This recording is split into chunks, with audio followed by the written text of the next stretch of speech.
Welcome to Crawlspace. I'm Tim here today with Lance. Lance, how are you today? I'm doing fantastic today, Tim. I hope everyone who's listening, I hope they're doing fantastic as well. Our guest brings to the table a conversation that right off the bat, I don't know about you, but it made me feel a little bit uneasy. She wrote a book. Upon reading it, you do feel like the information in that book is something that's very applicable not only to past generations, but our current generation and inevitably future generations. It's a fascinating book. It's a fascinating conversation. But Tim, your mood is always fascinating to me. So if you don't mind opening up a chapter on that, that would be amazing. Wow. Oh, good one there. It was a stretch. I'm doing great over here. Very excited to introduce this conversation with journalist and podcaster Leah Sottile, and she wrote a new book. It's called Blazing Eye Sees All: Love Has Won, False Prophets, and the Fever Dream of the American New Age.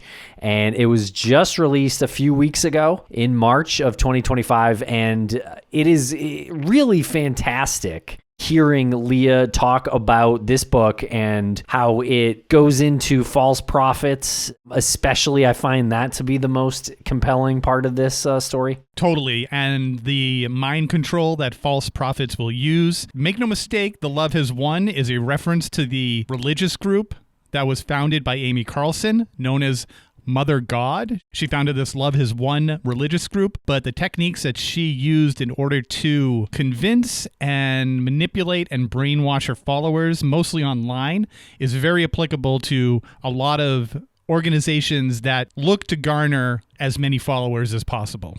Okay, so check out Leah's book wherever books are sold. I think you'll really like this conversation. And kind of ironic that it's being released on Easter Sunday, Lance. I couldn't agree with you more. The irony is being laid on pretty thick here. And yeah, this is a great not only Sunday listen, but hey, an Easter Sunday listen. And if you want to learn more about Leah, you can go to leahsottile.com. That's Leah, Leah, and you can pick up a copy of her book and just check out all of her other works there. And Tim, are you going to be doing a little egg hunt, little Easter egg hunt with the family this weekend? Oh yeah, you know it. We love the egg hunts. Nice. We're hiding Easter rabbits, and then we're going to try to find them. Okay, hopefully you get to them before the coyotes do. Well, we're going to be going down a lot of rabbit holes in this conversation. Wow. All right. Well, follow us on social media at Crawlspace Podcast or Crawlspace Pod. We're going to break quick for commercial here. We'll be right back with Leah Sottile.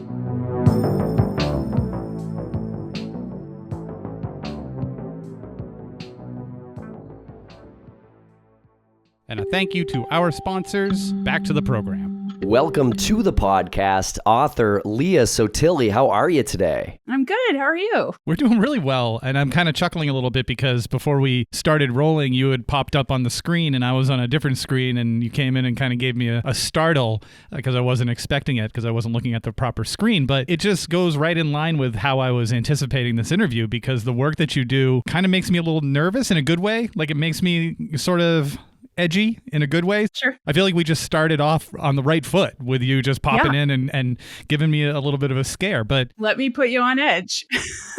Before you put everybody else on edge, can you let the folks know who you are and, a little bit about your work? Yeah, I'm Leah Sottile. I'm a freelance journalist. I'm based in Oregon, and typically I report on issues of political and religious extremism in the Western United States. In the last few years, that's kind of expanded to covering extremism in general. This all kind of culminated a few years ago when I wrote my first book, which is called When the Moon Turns to Blood. It's about the case of Lori Vallow and Chad Daybell, and it's really about how that case, if people are familiar with it, is born out of extremism within the Mormon church.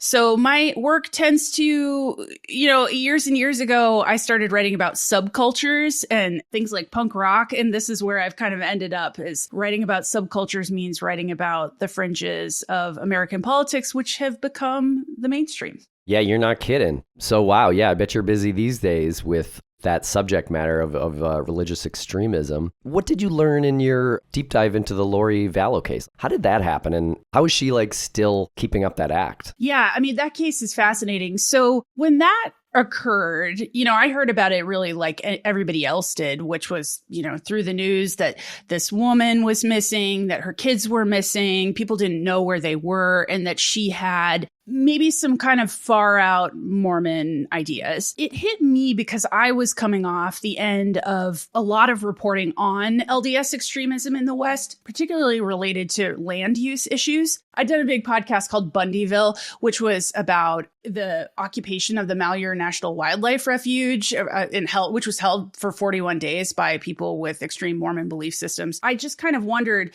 if this lady is missing, she has these sort of out there Mormon beliefs, maybe she believes some of what the same things of people that I've written about before. And that's kind of how I got into it, was looking at, are her LDS beliefs really driving this, disappearance? We know now, far down the line, this was more than a disappearance. These were several murders. Her children were dead. So I started reporting that like I would pretty much any other case, and wrote the book on it because it was such sensational coverage, right? Like, it was the kind of thing she was being called the doomsday mommy and, things like that. And I thought, I think there's something more here beyond a pretty lady who has a bunch of dead people around her. I mean, certainly that is what makes it interesting. So all these years down the road, that happened in 2019. The case really came to bear in 2020. We're in 2025, and she's just now seeing charges in Arizona for the death of her husband, Charles Vallow. I'm not sure that her act does keep up at this point. She did a big interview just a couple of weeks ago with Keith Morrison from Dateline, and it was really clear the woman's got some severe mental health issues. She is very charismatic, though, and I think that that's what makes her so interesting. But I'm not sure that it's going to, she's going to be in prison for the rest of her life. So I'm not sure it's really serving her at this point. So when you were coming up in your education and you were getting familiar with all of these ideologies and concepts and all of these notions, were you kind of tapping back into that? Like, how did you first decide that that was going to be your thing, your field? Was the Vallow case one of the first ones that you start applying all of these pieces of information and all of this knowledge? It definitely wasn't one of the first cases. So I actually have kind of a weird path in journalism. I started as a music journalist. I was like jumping in vans with bands and writing about, weird heavy metal bands in rural America and things like that.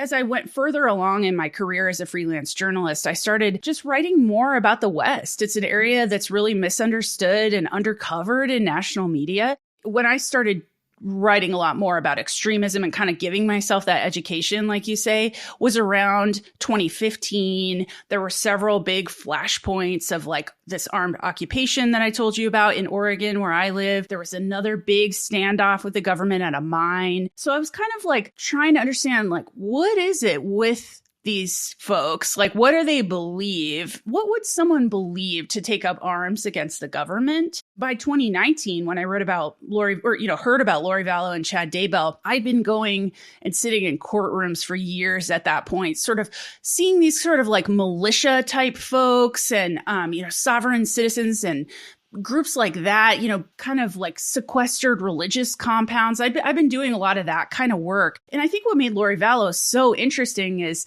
when you see a bunch of guys in camo carrying AR-15s at a federal property, it's pretty clear that there's some kind of extremism there. Those same similar ideas are being spouted or professed by a suburban mom in the Phoenix area, in Lori. To me, it felt like a real jump in how this extremism is sort of mainstreaming in America. So I think that all that prior reporting and education I'd been giving myself allowed me to sort of see that case a little bit differently. Cool. And this sounds like a joke question, but it's not. Did you find any connection between your experience with these rock bands and your current work? Is there something that is like a common thread? I definitely think so. I think that when I was more, steeped in the music scene, writing for heavy metal magazines and things like that, I was very acquainted with people believing themselves living outside the mainstream, that they were kind of like rejecting certain social norms, or they were singing or creating music about a thing that they had experienced that made them feel sort of pushed out of society. I think that is really the big theme that goes through all the work that I've done over the years, is like people who either are intentionally removing themselves from the mainstream or feel pushed from the mainstream. Of course, yeah, that started with like punk bands. And now it's me writing about, militias and like I say, like these sequestered religious compounds and things like that, where people are trying to kind of live differently. We've had people on who talk about cults and religion and extreme religion and the difference. So I'd just love to get your opinion on this. What is the difference between an extreme religion and a cult? Such a great question. Cult is, it's kind of a loaded term. I mean, I'm sure you've talked about that before. Yeah. A lot of people like to say new religious movement. And to some extent, I can see why. Because with cults, it's sort of just saying, like, if you believe something that's outside the mainstream, then you're a cult. I think the proper definition to me is a breakaway group who is probably helmed by a leader or leaders who are personally benefiting from the ideology. So, for example, it would be like a cult is someone who is saying, I have access to God and I could sell it to you for $9.99 a month, sort of thing. That's where it gets kind of culty. And I also think it's where people who are in the group who don't have positions of power are marginalized in some way or even punished for some way. So like they can't leave the group or they feel dependent on that leader for their spiritual decisions. So that might be a little bit of a wonky way of going about it, but I think that it's bigger and more complex than just these people are weird. It's like there's some kind of predatory nature to the group. For sure. And we had a guest on who said that the definition of a cult to them was a failed religion. Would you agree with that? Boy, I'm not sure. That's a really interesting way of thinking about it. I think it was a very simplified way of thinking about it. Yeah. I mean, I'm not sure that I would agree with that, just because I think, like, in my work on New Age ideologies, a lot of people would call these culty groups. I think cult kind of gets slapped on a lot of things. What is failure, right? Like, a lot of people who run quote unquote cult groups are financially extremely lucrative. They might not have a lot of followers, but they're, living in a mansion or that kind of thing. So I'm not sure I would agree with that. Your new book, Blazing Eyes Sees All, Love Has Won, False Prophets, and the Fever Dream of the American New Age, is being released tomorrow as we record this, so it'll be out by the time listeners hear this. Yeah, tell us about this new book. I kind of have Lori Vallow and Chad Daybell to thank for this inspiration to write this book, in that I was really familiar with a lot of the aesthetic trappings of the New Age, the sort of like love and light, crystals, like loose clothing sort of thing. As I researched Lori and Chad, there were enough things that popped up about the ways they conducted themselves and the ways that they discerned spiritual answers, for lack of a better term. One thing that Chad Daybell used was a crystal pendulum. Do you guys know what that is? I got like 3 of them right here. Oh, you do? Okay. So, the idea is like... I'm just kidding. I don't. Yeah, I know. But respect if you do. So these crystal pendulums, it's like, you might hold it in a certain way and sort of ask a question. And if it swings one way, it means yes, or the other way, it means no. And I thought, for a bunch of like pretty conservative Mormons, that's pretty funky. And so I just started to think, oh, that's weird. Like I was surprised to see that crossover. And I had already been interested in New Ageism. And so I started kind of looking at, where does that cross into the, more conservative circles? Where is it that real conservative religious people are, getting down with crystals and crystal pendulums? And then, it was sort of a topic of interest that I had, like, is there some kind of extremism here? And then I heard about Love Has Won. It had popped up a little bit in my reporting, just, being aware of groups in the West. In April 2021, Amy Carlson had died, and she was the leader of that group. So I started being like, okay, what is the deal with this group? There's something more here. And yeah, it turned out there was a lot there, and it evolved into a massive book project. At what stage do you realize that? I think it's when I started to, I mean, it's pretty similar to with Chad and Lori. when I was kind of suspicious about them, I started kind of digging around just to see what I could see. Like when I start looking around to see, like, have they written about their ideas? Are those ideas similar to other people that I understood? It's when I'm reporting and I don't realize I'm reporting that I think it turns into a book. That's what I started doing with Love Has Won too, specifically because Amy Carlson was telling her followers, I've been reincarnated something like 540 times. And in a past life, I was the queen of Lemuria. For whatever reason, I was like, what does that mean? What is Lemuria? What is being the queen of it signify? So I started looking into that, and that just understanding what Lemuria is and what that means to New Agers was just like a 2 years long rabbit hole. What does that mean? I would love to tell you. So, do you know what Atlantis is? Yeah. Okay, so the lost civilization of Atlantis. This is like something that's as like ubiquitous as Bigfoot or, UFOs. This idea that there was a civilization and it just sunk into the ocean. Lemuria is really this idea that is very commonly, but not completely believed in by a lot of people who would call themselves New Agers, that there was this civilization that was spiritually enlightened, that then by, a variety of different circumstances disappeared, exploded, imploded, whatever, sunk to the bottom of the ocean. The term New Age is actually literal in regards to a lot of people. This idea that ahead of us in the future, there's a golden age of spiritual enlightenment. And I think people who believe in Lemuria believe that we had achieved that as a human race at one point, but by our own fault, we lost that, and we're trying to get back to that. There's a million different versions of Lemuria and what it was and who lived there, what they looked like, and how it was destroyed. But this was a big catalyzing idea for Love Has Won. I just want to ask a little bit more about Love Has Won. How did that become a religious movement? And what is the Galactic Federation of Light and Joy Reigns? Is that all part of that? There's a lot of different things there. So Love Has Won was a group founded and run by this woman, Amy Carlson, a gal from Texas who at a certain point in her life just sort of broke away from her identity as Amy Carlson and went on kind of her own spiritual quest, if you could call it that, traveling around the Western United States, coming up with a lot of different groups. And I use the term group loosely because in the early days of her career as a new age guru, if you could call her that, she was just trying to figure out how to make money by, live streaming and giving astrology predictions and sort of like forecasts of what the stars were going to say.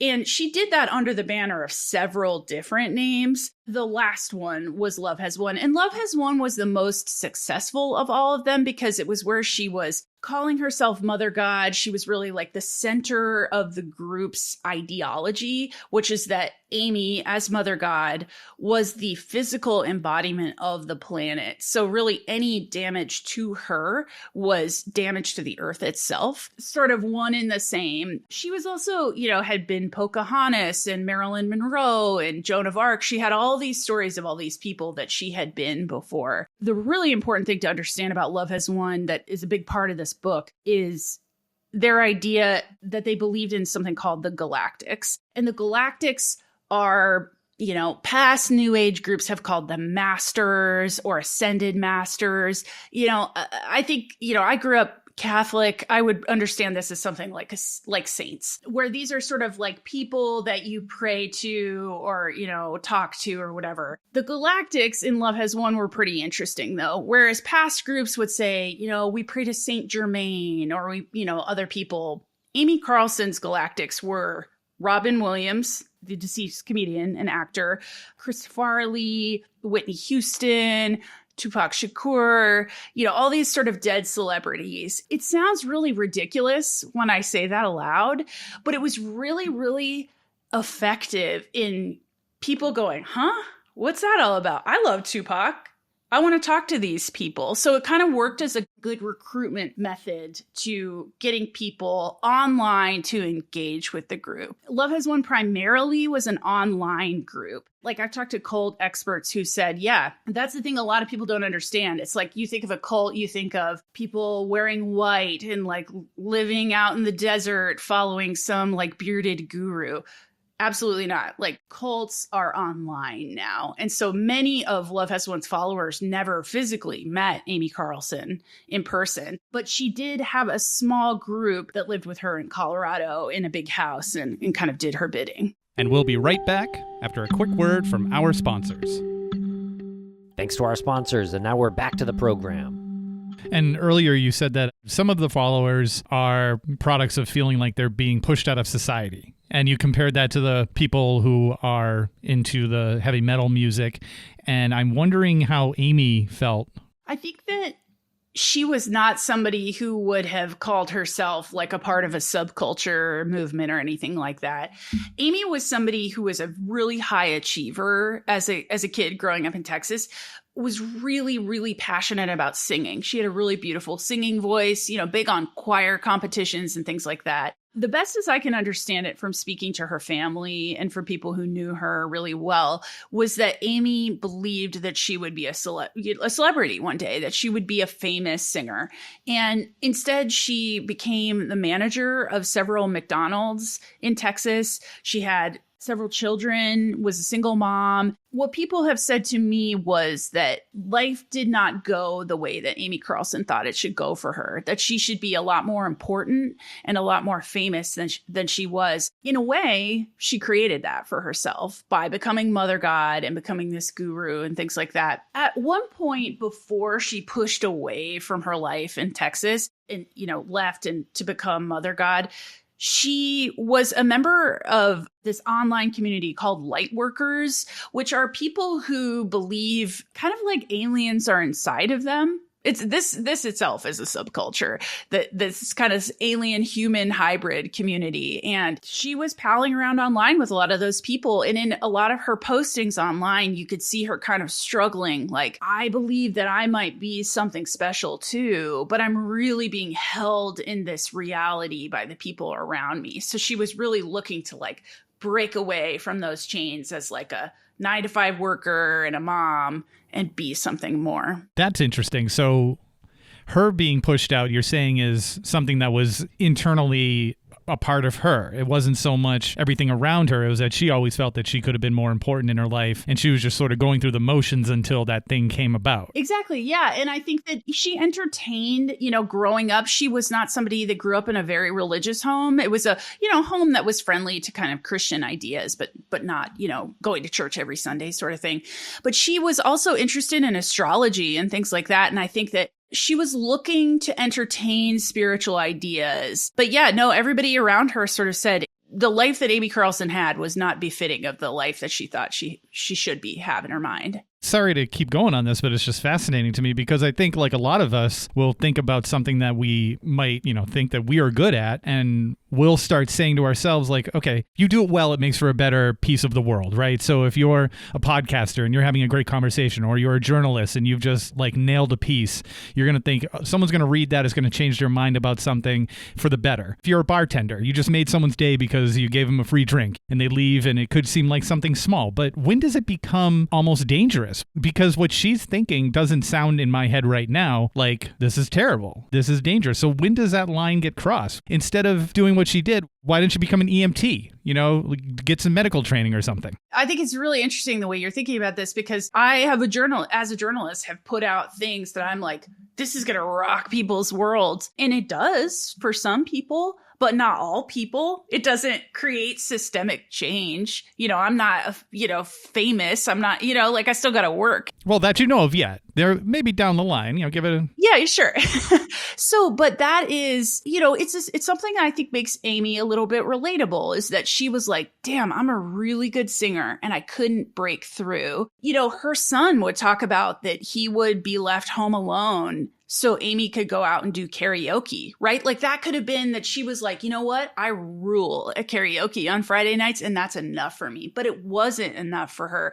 And I think that there are bigger things about what we prize in America. And I think, you look to Love Has Won's belief system. They're praying to Robin Williams and Whitney Houston and dead celebrities. And I think that that's because maybe there was something there that Amy related to, that she thought, I'm in the same tier as these types of people. Why she didn't decide to say, okay, you know what? I'm going to call it good on being a singer and I'm going to figure out a good way to help. In her mind, what she was doing with Love Has Won was helping. She would say to her followers, we are healing the world with love. It looked very different than what I would think that would look like. Not to give too much credit to mainstream churches, but a lot of churches will say, we'll heal the world with love. And that means that they're, buying backpacks for kids or they're doing a canned food drive. Love Has Won didn't do anything like that. If people were loving Amy, she thought that meant the world was being healed with love because she was the world, right? It's a funky way to think. It is. Name yourself Mother God. It's quite presumptuous. Now, what about other New Age spiritualities that we see today? I know COVID-19 kind of comes up a little bit, climate crisis. Can you tell us a little bit about these? Yeah, definitely. I think that where this became so much more interesting to me, Love Has Won in itself is just fascinating and weird, but where it became more interesting to me was to understand how groups like that came to power. And so I started doing research around how historically in times of fear, war or pandemic or, name any type of thing that we're looking at right now, these are great times for people offering answers. So they're really good times for people who are gurus or New Age gurus or health coaches and things like that. So yeah, COVID was, I don't think I would have written this project had COVID not happened. And we saw specifically on social media such a surge of people's kind of offering answers, but offering authority on things like vaccinations and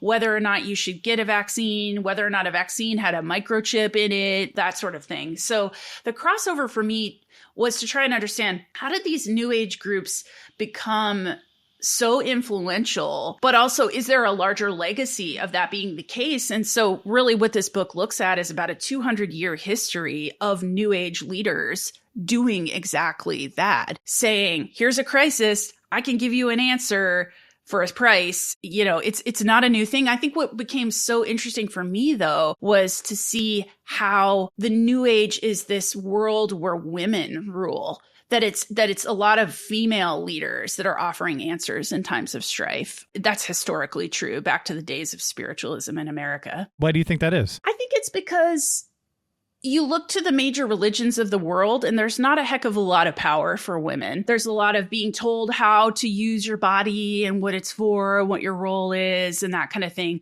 And New Ageism offers personal power. So somebody could say, I'm the embodiment of the planet, actually. And I know that to be true. And other people might believe that. Or I write a lot in the book about a really fascinating person in Washington state named Jay-Z Knight, who has for the last 30 plus years claimed that she, brings the spirit of a 35,000-year-old warrior from Lemuria into her body and he speaks through her body. This has been very lucrative for her. She offers a lot of people answers for their personal lives, but also to understand, war and pandemic and, political strife and that sort of thing.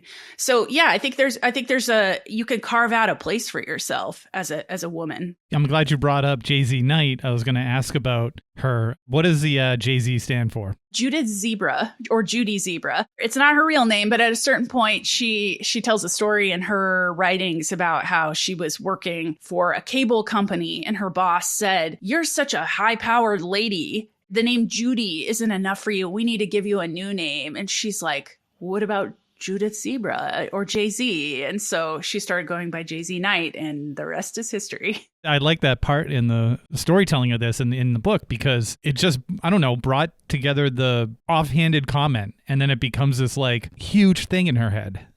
Well, yeah. If I had a male boss that was like, "Leah isn't enough for you. We need a name that fits your personality," I'd be like, "That's weird." Leah's just a fine name. But I think that one thing it does signify is with each of the women in this book, they undergo a rebranding. So Amy Carlson becomes Mother God. Judith Hampton becomes Jay-Z Knight. Edna Ballard becomes Lotus Ray King. You know, they all have a name change and a personality change that embodies their new spiritual self. That's funny because when Tim and I started to do this, he was actually Lance Reenstierna and I was Tim Pilleri. So and then weird. we were like, we need to embody each other. Okay, sorry. So when you were doing your reporting for this, you said that you spoke to Amy's family. What was that like? Yeah, it was really sad. I mean, I think the unfortunate job as a journalist is you do speak to a lot of people when they've undergone something terrible and you're kind of arriving in their life to say, let's talk about the worst thing that's ever happened to you. I try to come to the table saying, look, I know you've been approached by every person out there that wants to kind of like, you know, make fun of Amy or try to hyper-analyze her. I just want to understand how this has affected you, because I think that that's the kind of subtext of this book is, you know, somebody can say they have spiritual answers, but it can have a huge ripple effect on people's lives that maybe those people aren't even aware of. So I wanted to understand how her own mother, how Mother God's mother perceived this. I spoke to her a lot. I spoke to one of her sisters and I spoke to her children, two of her children, to kind of understand this trajectory from this Texas girl who was in choir competitions to this, you know, tabloid cult leader and what that was like. So yeah, I mean, I think that some people in her family are really sad. They mourn the loss of the person they knew, but they also say the person that she was at the end of her life was not someone that we understood or even recognized. Her children, I think, have different views. I talk a lot to her son, Cole, who's her oldest son, who remembers her the most. I think he really vacillates between being really bitter and angry and also just feeling really sorry for her. You know, he doesn't call her mom. He calls her Amy. He didn't know her very well. And I think he's just like, that lady had some serious drinking problems. She had some serious mental health issues, and she didn't have anybody around her to help her. So I think he's got a pretty clear-eyed understanding of it. We'll be right back after a quick word from our sponsor. And a thank you to our sponsors. Back to the program. Now, do these kinds of groups always get dangerous? And do the leaders of these groups know what they're doing? Like, how aware are they of the manipulation that they're applying? Where these groups become dangerous is where people can't leave. People are financially dependent on them. They've given over compromising information, things like that. That's one thing that makes groups like this dangerous. However, I do want to say, a lot of people that I spoke to who were even harmed by Love Has Won would say, it did change my life for the better. You know, some of my time with Amy was bonkers, but some of it really helped me, and I did really like her. I think that that's the case also for a lot of the folks that I spoke to that attended classes at Ramtha School of Enlightenment, led by Jay-Z Knight. You know, they would say, yeah, there's things that I took away from it, and when it didn't serve me anymore, then it didn't. With that group, the people who joined tended to be like, yeah, you know, when I was done with it, I was done with it. But their children, who they brought with them that really didn't have a choice in the matter, those were the people that seemed really damaged by it, because they were like, I grew up hearing the world was ending and it didn't end. And so I was just scared all the time. And I also thought, well, if the world's ending, then why should I go to college? Why should I save money? Why should I do anything? So there was a lot of harm there. There's a lot of substance abuse, specifically at Ramtha School of Enlightenment, that I think was really, you know, detrimental for people. Whether or not the leaders of these groups know that they were harming people is harder for me to say. You know, I did request interviews with Jay-Z Knight, multiple, and I did not get those. So I haven't been able to ask her specifically. She is really the only living person in this book that I would have been able to ask that of. Did Amy know that she was harming people? To an extent, I think she did. I think her deputies, the people who kind of kept her the illusion of Mother God, I think they knew that they were taking money from people and they were exploiting people, and maybe they didn't care. So yeah, I know that's a complicated answer, but I don't know that everybody always knows that they're that they're harming people. And I might be giving them too much credit. Maybe they do. I just couldn't say. What's weird to me is that it seems like a lot of these leaders follow the same playbook. Well, I don't think it's probably like that they're very researched on how to do that. It just seems like it's a natural, I don't know, like laying out of their personality or something. What do you think about that? Yeah, I think it's really interesting. It's so hard for me to crawl in the mindset of these people because I am not programmed to do this kind of thing. So I'm like, it's hard. And it doesn't sound like you are either. So it's hard to understand. But yeah, there is such precedent that like calling yourself a god, selling people substances that you say are going to cure them that don't, that does seem like proven to be grifty and bad, but they do it anyway. I don't know. Maybe they don't know. I find it hard to believe everybody has this as an original idea. And Jay-Z Knight had some celebrity followers as well. And I think that gives some credibility or lends some credibility to people who might be doubting it, the way Scientology has a huge amount of celebrity followers. But who are some of the celebrity practitioners that practice under Jay-Z Knight? Yeah, so she was really big in the 80s. So there were a lot of 80s, like, Linda Evans from Dynasty and Shirley MacLaine, most famously, the Oscar-winning actress. Like, she was huge on Jay-Z Knight. She believed Ramtha was like her spiritual guru. More modernly, Selma Hayek has been a student at Ramtha School of Enlightenment. I spoke to a lot of people that, were at dinners that she was at as well. So I think you're right. I mean, I think Scientology is a great analogy because the function of celebrities in this group is to sort of mainstream them. Love Has Won didn't have any celebrities in the group, but they admired celebrities. So I think it's like they were like, well, yeah, maybe there was an awareness there. Like, we can't get a celebrity to join our group, but we could say we pray to them. And that in itself will give us a little bit of credit with certain people. That's so lame. I know. It's the best I can understand it. This, I guess, the direction that the new age culture is moving in. Can you talk a little bit about that? And does it get political, and why or how does that happen? So I think it's important to say, and maybe I should have said this at the beginning of our conversation, new ageism is like, it's a massive umbrella. Like you've got everything from yoga and wellness retreats and vegetarian eating. And, it's a huge, huge umbrella. So this book is really about those groups that do go towards the conspiratorial, and conspiracy almost becomes kind of the ideology, because I think that speaks to our political moment. So within that world, I think that there's always going to be groups like Love Has Won or like, Ramtha School of Enlightenment that are preaching personal power, but also that power is sort of bestowed upon you by understanding the teachings of a charismatic leader like Jay-Z Knight. As a consumer, if I might be shopping around for spirituality and these are the ones that are appealing to me, I might watch for when those leaders are offering answers that are a little iffy. So it's hard to say, but like, I think with Love Has Won and with Ramtha, the way that they handled COVID, I think is one thing. We were predicting that this was going to happen. See, like, both of them were saying, years ago, I said we were going to have a pandemic. We were going to have this happen. And now, this is the government trying to make you get a vaccine. It's when it starts being about these kind of puppet masters behind the scenes, the Illuminati, the cabal, the New World Order.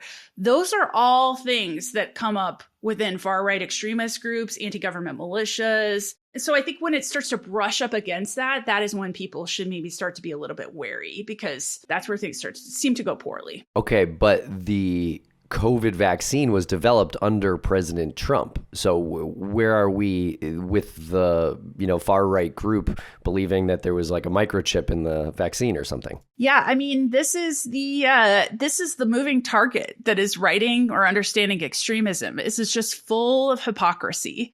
I always thought that was a really interesting thing with Love Has Won. Amy Carlson would say Donald Trump is somebody that we love. I, as the Queen of Lemuria, he was my father in Lemuria. So I've known him for centuries in my mind or whatever. They started marketing their colloidal silver, which is, a really toxic substance, as a COVID cure. So yeah, I don't really understand why they weren't encouraging people to get a vaccine that was developed under Donald Trump. It's just always hard to understand how, they'll decide some things are right, but other things are corruption, or some things are good, but other things are the work of the Illuminati. It's a little hard. Sometimes I got to crawl inside this mindset, and I come out not really with a lot of clarity.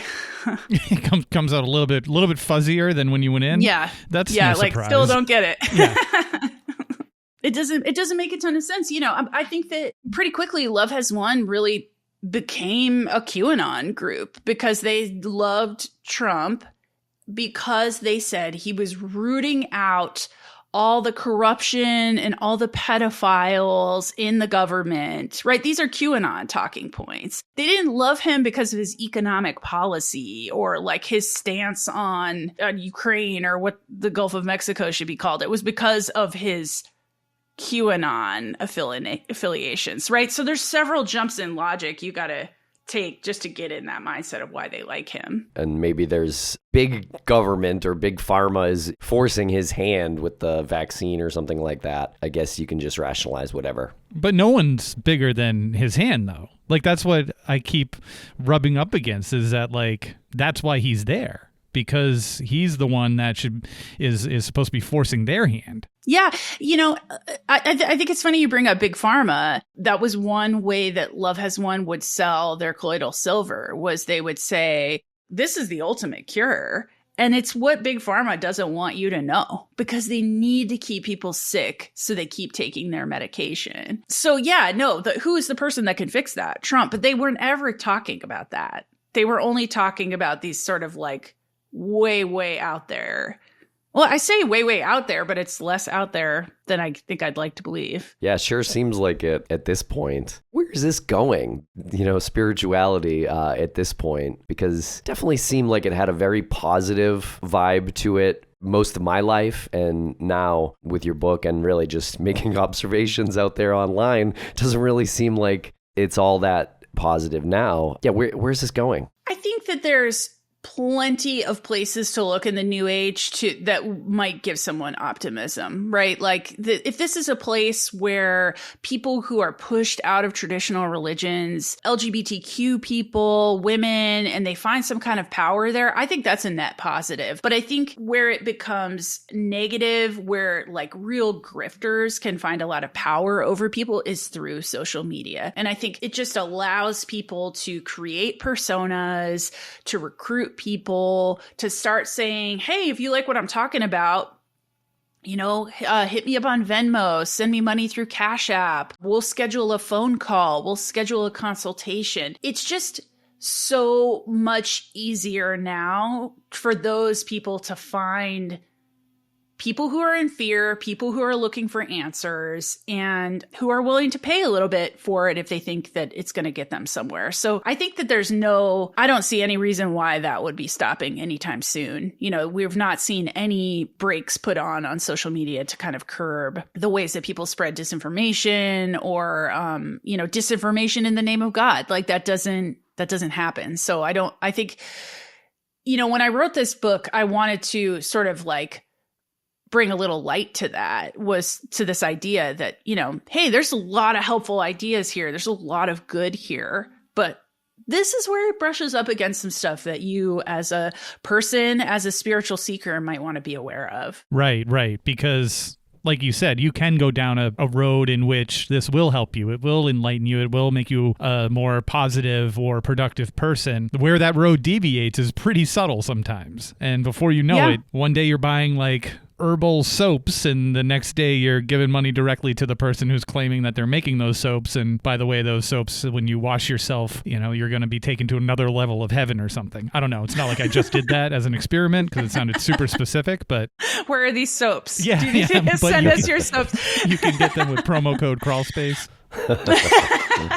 Yeah, no, I'm with you. I mean, I have crystals laying around my house for no other reason than they just look kind of cool or somebody gave it to me. I don't believe in them. There's no harm in a lot of these things. Like when people are saying this substance will cure your cancer and will make you feel happier. Right. And that is something that has been disproven time and time again by the FDA, that is proven to be toxic, that has killed people. Yeah, that's you're going to want to think twice about that.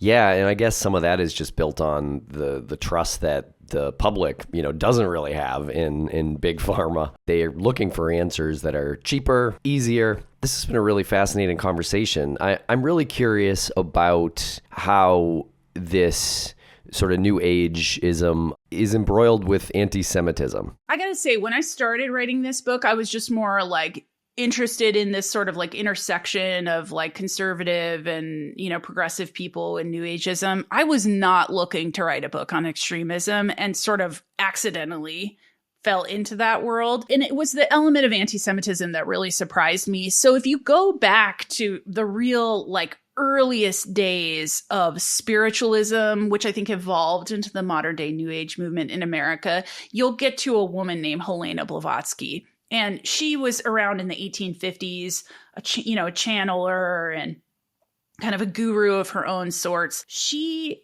wrote prolifically. And one of her big pieces of writing was about these things called root races, where she sort of explained evolution through a spiritual lens. A lot of these early New Agers were kind of rejecting science, were rejecting Darwinism and saying no, that's wrong. It's taking the mystery out of life that spirituality gives. So she wrote her version of what evolution looked like. And through these root races, she identifies that certain races were smarter and better and more supreme. And those were the Aryan races. So early on in New Ageism, there's this white supremacy that's really baked in. As that ideology goes forward in time, Blavatsky passes away, new people pick up on the ideas. They use those root races as a way to kind of fuse it with their anti-Semitism, to sort of say, yeah, that it's not just that the Aryans are the supreme race. It's also that Jews are a real problem.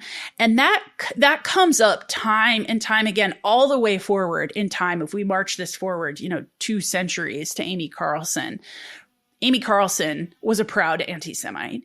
And even people that she recruited to her group, they came because they were like, this lady's talking about being Mother God, and I'm not sure that I believe that, but she is an anti-Semite, and so am I. So that is something that I, as a follower, feel attracted to. That was a really wild thing for me to discover. You can look at people who look like Instagram hippies, that might be on the festival circuit. And they're talking about anti-Semitism in the same way that people that I've heard talk about it in white supremacist circles and in these, anti-government militia groups. That was really surprising for me, but it's a long-standing trait in New Ageism.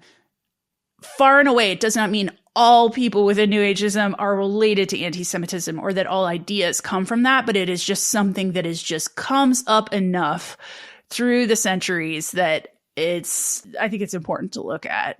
Well, that is so weird to me, though, because this new ageism is kind of all about love, right? It's about opening yourself and, but anti-Semitism is all about hate. So I know we discussed the hypocrisy of some of this, but that one is just glaring to me.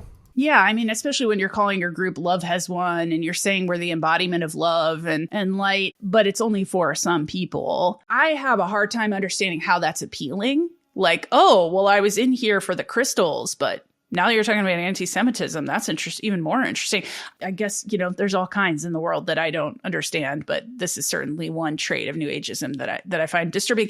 And I also think that there's this hyper-nationalism that's a common trait too, that America is a chosen country or hollowed ground or spiritual in some way. That was also really surprising for me to learn because that's what Christian nationalists say. So it's the ideas are the same. It's just the aesthetics are different. You've got camo and, AR-15s on one side of the political spectrum, and then you've got, yoga moms, but the ideas are the same. And I think that was very surprising for me to learn. That is crazy. I mean, not crazy. It is incredible to hear. And I mean, to learn about it even in this conversation and to realize it only works for some people, like love has won, but it's only won for those people who see themselves as a superior race or see themselves as a superior member of an organization that is better than others. So what they're doing is dehumanizing everybody else. So yeah, love's one, obviously. Love doesn't apply to this person because they're Jewish and they're not really human. So obviously we're not even thinking about that. And I think that I'm so glad that you're having this realization, because I think that this is a larger trait of New Ageism writ large, is that it is appropriative, that it is, a spiritual buffet where people take a little Buddhism, a little Hinduism, throw in some Sanskrit, and you've got yourself a New Age ideology. So it takes, but, I think most egregiously, you see a co-opting of indigenous Native American spiritualities. That was one thing that Amy Carlson, she would say, my name is Mother God. People also call me White Buffalo Calf Woman. For some reason, I think people in the New Age, in the extreme, but also not, for some reason feel like that's appropriate to do that. Like these spiritual ideas are just mine to take. I think a lot of the people who do that are these people who are really appealing to white female spiritual seekers. And yeah, I think it's a big problem. Congrats on this book. This has been a really great conversation, getting to ask you all these questions about this. Where would you like our listeners to pick up your book? Well, anywhere they feel like they want to pick it up. I think Bookshop is always great because you can order from an independent bookstore. My personal favorite independent bookstore is in Portland, where I live. It's Powell's Books, biggest bookstore in the world. Oh, yeah. They are a big supporter of my work, and they always stock the book in good numbers. So that's another great place to buy it. Cool. We'll put that one in the show notes for people to order directly. And I just have one final question. As you're putting all this together, do you ever sit back and be like, I could do this? I could be the next Mother God. No, I haven't. Good. I think I'm too much of a hermit, and I like being alone too much. I'm not looking to have other people follow me. But yeah, no, I don't find it appealing, but it is wild to see how many people do. And I think that's, you see that in influencer culture and that kind of thing. There's a real need for people to enforce their personalities, and they get money for it. And maybe things would go easier for me if I did, but I'm just not willing to. What are you working on next? I have a podcast that I make. It's called Hush. It's about undercovered investigative stories in Oregon. I make it through Oregon Public Broadcasting. And the first season of the podcast was about a man who was on death row for 25 years in Oregon for a crime he didn't commit. I'm working on the second season right now, which has to do with a really mysterious death of a young woman in rural Oregon and what happened to her. Awesome. Well, if you want to talk about them on the show, feel free. Doors open. Okay. Yeah. Awesome. Absolutely. Well, thank you. I appreciate it. It's a great conversation with you too.